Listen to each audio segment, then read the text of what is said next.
Hello business crew, it's Peter Solanico speaking.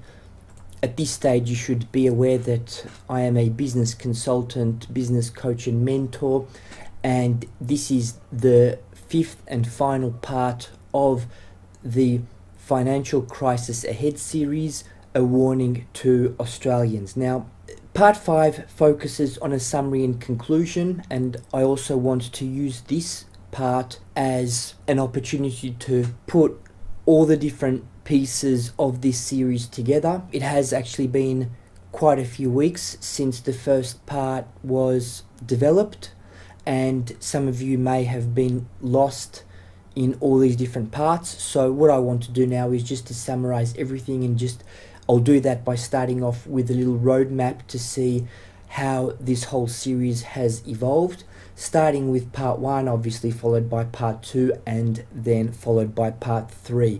And this is where it became perhaps a little bit confusing for some people, because rather than going straight into part 4, I've actually split the series into parts 4.1 as well as 4.2. Now, these parts have actually different focuses. Part 4.1 is focusing on the financial crisis in Australia and its effect on the typical citizen, whereas part 4.2 is focused more on the consequences of a financial crisis on business owners.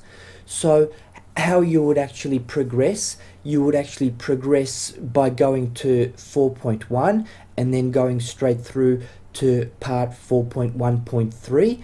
And then if you are not really interested in business matters, or if you're not a business owner, or if you have no interest in how a potential financial crisis would affect businesses, then you can pretty much skip parts 4.2 and then go straight to part 5, which is a summary.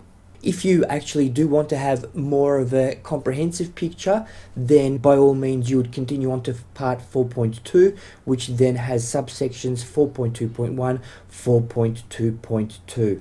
Part 1 was simply introducing everybody to the topic. It was my appeal to attention, where I wanted to get the message out to my fellow Australians about the potential economic crisis. And in part number 1, I gave the arguments for what I believe to be the reasons why we will have a financial crisis in Australia.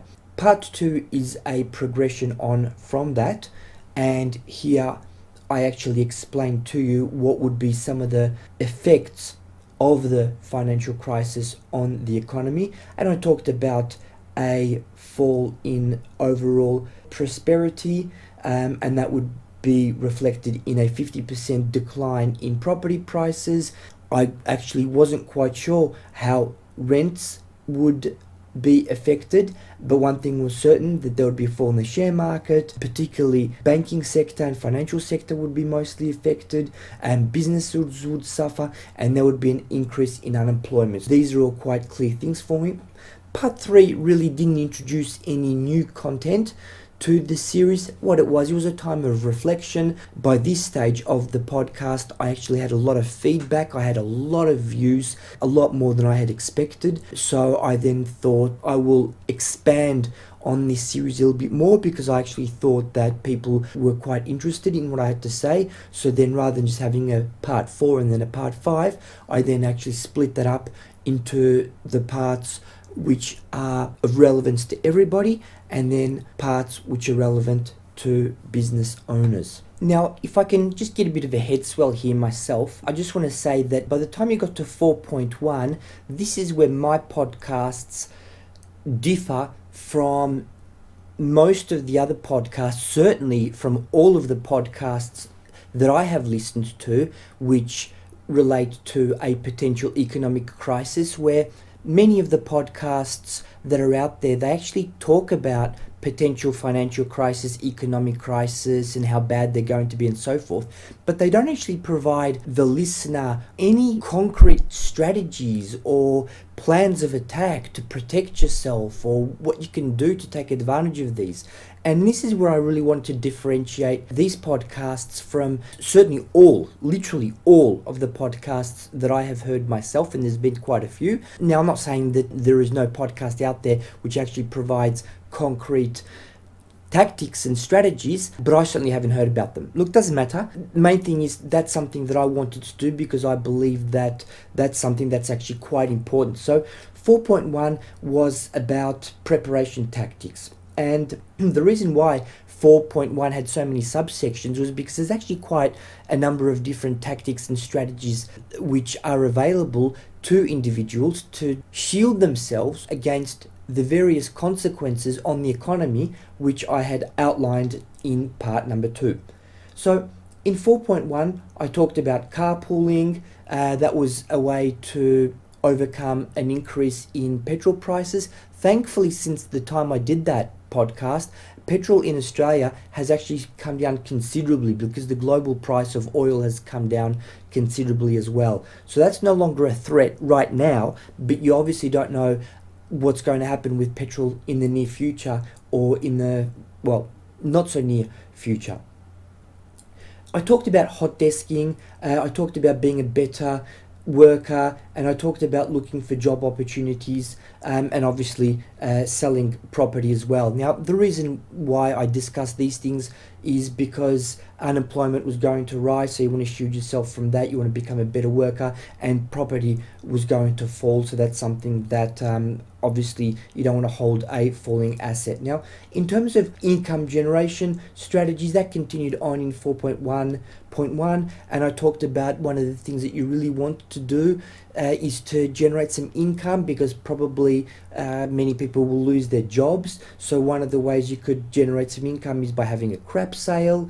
Once again, carpooling, you can actually take that on more seriously and actually generate money from that. I discussed about scrap metal collection, particularly something that would be enjoyable and fun for kids to do. And I discussed the need to be able to generate new skills and using these skills to generate additional income. The second part of 4.1.1 was cost minimization. So that part not only discussed income generation strategies, but also discussed cost minimization. And a few of the things I mentioned there were just to discard unneeded things. One example I used was Foxtel, was to be a little bit more strategic when it comes to your daily purchases, and I recommend just purchasing specials, and I used Woolworths as an example there. Carpooling is also good cost to minimize, where you'll be saving money on petrol. I talked about utilizing your newfound skills on growing a vegetable garden. Perhaps you would upskill yourself so that you know how to grow a vegetable garden, so you can use that to purchase, well, so you could use that to grow your own vegetables. And I discussed about purchasing from op shops. Now, 4.1.2, that moves on to deeper waters, where I talked mainly about investments for sophisticated investors. So here I discussed the consequences for currencies. If we had an economic crisis in Australia, I did say that I strongly believe that the Australian dollar is going to be hit. And then in order to respond to one of the listeners about which currencies should you potentially move into, well, I mentioned a few of them, and the common denominator between them was that they were all quite independent. But something has happened since that time, and that has been the Brexit, and a Brexit document which has been delivered by Theresa May, which is actually quite a shocker, and not many people are happy with that document, with that plan of attack. And so that has caused a lot of instability in Britain around the issue of Brexit. So whilst I did mention the British pound could be a potential candidate for a rise, well, I'm going to take that off the list, because I really don't see a lot of potential for the British pound to rise, but I can see a lot of potential for it to fall. There was discussion about gold and silver. I discussed some uncomfortable truths about gold and silver. I touched on options, and one thing I do want to clarify, I did use the word blowing your dough when it comes to options. Now, I just want to clarify that blowing your dough doesn't actually mean that you're going to lose everything that you have. What I wanted to say there was that you could lose your initial investment in options. In other words, if you invest $500, you are actually risking potentially all of your $500. If you're investing $2,000, you could be risking all of your $2,000.